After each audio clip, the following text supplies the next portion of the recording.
G20 adalah organisasi multilateral yang terdiri dari 19 negara dan satu organisasi supranasional Uni Eropa.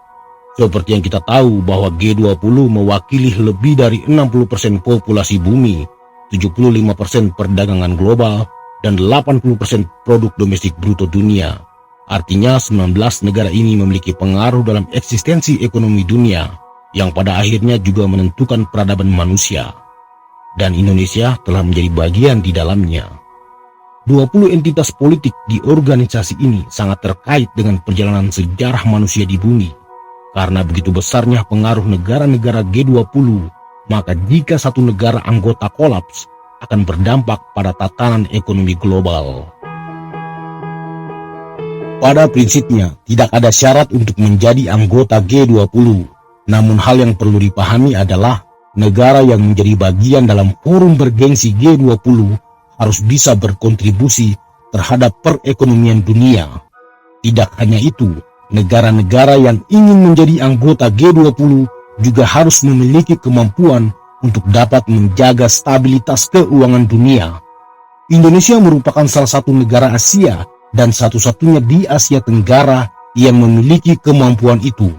Artinya, jika ekonomi Singapura, Malaysia atau Thailand kolaps, maka itu tidak begitu berefek kepada tatanan ekonomi global. Namun jika ekonomi Indonesia yang kolaps, efeknya dapat menyebar ke seluruh dunia. Indonesia saat ini berada di urutan ke-16 dari 20 negara anggota G20. Produk domestik bruto negara ini mencapai 1,6 triliun dolar pada tahun 2020. Posisi Indonesia di bawah Meksiko dan di atas Turki yang berada di urutan ke-17.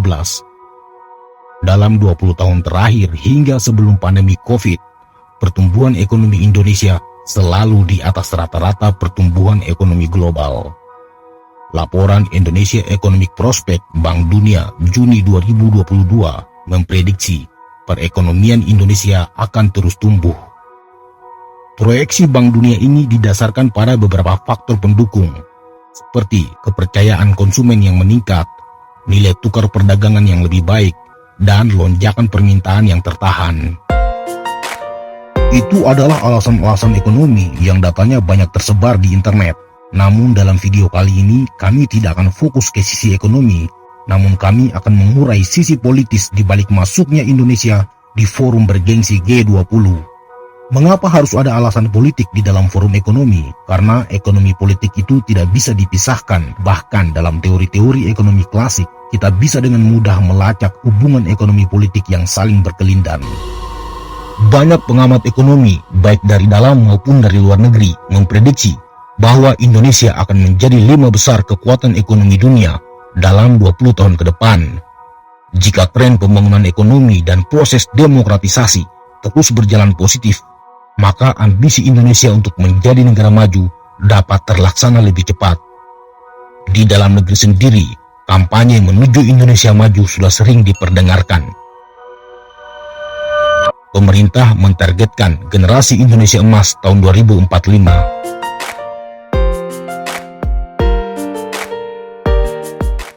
Indonesia menjadi presidensi G20 di tengah berbagai gejolak politik internasional.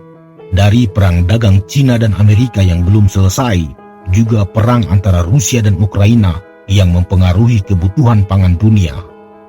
Beberapa bulan sebelumnya, banyak kalangan yang pesimis pertemuan G20 di Bali bisa berjalan sesuai rencana. Kita semua tahu, sejak Rusia menyerang Ukraina, beberapa negara-negara barat mengancam untuk tidak ikut dalam pertemuan puncak G20 jika Indonesia mengundang Rusia. Berkat kejelian diplomasi Indonesia, hal itu tidak terjadi. Buktinya, Presiden Putin memang tidak hadir, namun perwakilan Rusia tetap diundang dan dipastikan dalam pertemuan puncak G20, para pemimpin negara-negara besar dunia akan hadir, selain Presiden Brazil, Meksiko, juga Presiden Putin sendiri. Di tengah memanasnya geopolitik dunia, adalah sebuah tantangan besar bagi Indonesia untuk menggelar sidang G20. Beberapa waktu lalu, negara ini ikut mendukung resolusi United Nations atau PBB yang mengutuk invasi Rusia. Tetapi di saat bersamaan, Indonesia bersama beberapa negara ASEAN justru memilih abstain ketika PBB menangguhkan keanggotaan Rusia dari Dewan Hak Asasi Manusia. Sikap Indonesia tersebut sebenarnya bukan hal yang luar biasa, namun menjadi berbeda ketika ditarik dalam konteks penyelenggaraan pertemuan puncak G20 di tengah ancaman boikot dari negara-negara barat yang berkepentingan agar Indonesia ikut tegas menangguhkan keanggotaan Rusia. Meskipun terbukti ancaman tersebut hanya sebatas gertakan, di poin itu kita bisa melihat bahwa negara ini tidak bisa didikte oleh kekuatan manapun, sekaligus menjalankan praktek diplomasi yang semestinya, yaitu mengutamakan kepentingan nasional. Kepemimpinan Indonesia di G20 juga membuka jalan bagi negara ini untuk berperan sebagai penyeimbang antara negara maju dan negara berkembang. Paling tidak, Indonesia bisa menyuarakan kepentingan negara-negara berkembang terkait beberapa isu, misalnya vaksinasi bagi negara-negara miskin, keterbukaan keuangan, hingga diversifikasi ekonomi secara menyeluruh. Hal-hal tersebut selama ini selalu berada dalam otoritas negara-negara maju.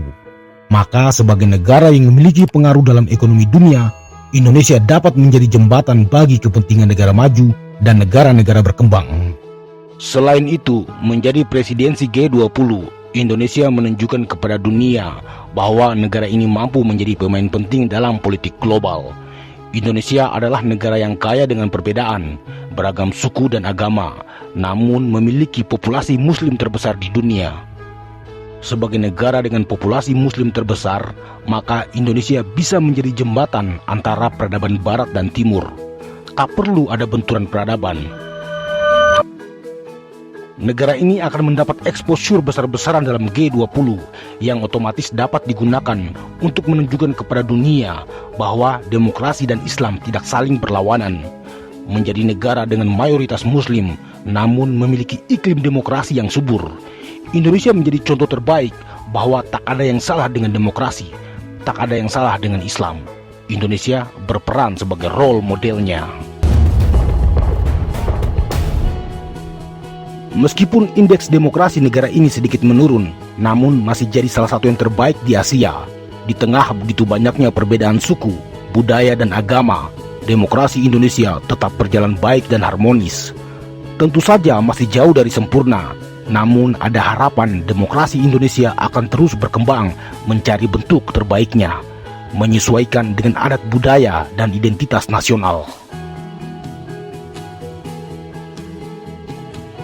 Dalam konteks pertemuan G20, komunike bersama antar para pemimpin dunia selalu menjadi tradisi. Komunike bersama tersebut biasanya merupakan kesepakatan para pemimpin negara-negara G20 terkait isu-isu strategis. Namun dengan kondisi politik global yang terus memanas akibat perang Rusia, tentu akan sulit untuk mencapai satu suara bulat. Amerika dan sekutunya pasti akan menyorot invasi Rusia ke Ukraina, sementara Rusia dan sekutunya termasuk Cina pasti tidak akan terima. Secara hukum internasional, komunike bersama tidak penting karena hanya sebatas komitmen moral yang tidak mengikat.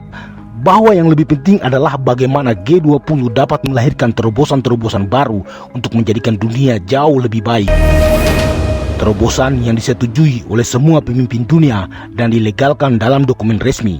Dan secara spesifik bagi Indonesia, sidang multilateral G20 dapat digunakan untuk mengejar kesepakatan-kesepakatan bilateral yang dapat menguntungkan kepentingan negara ini. Begitu menurut pendapat kami, atau kalian punya pendapat berbeda, silakan komen di bawah.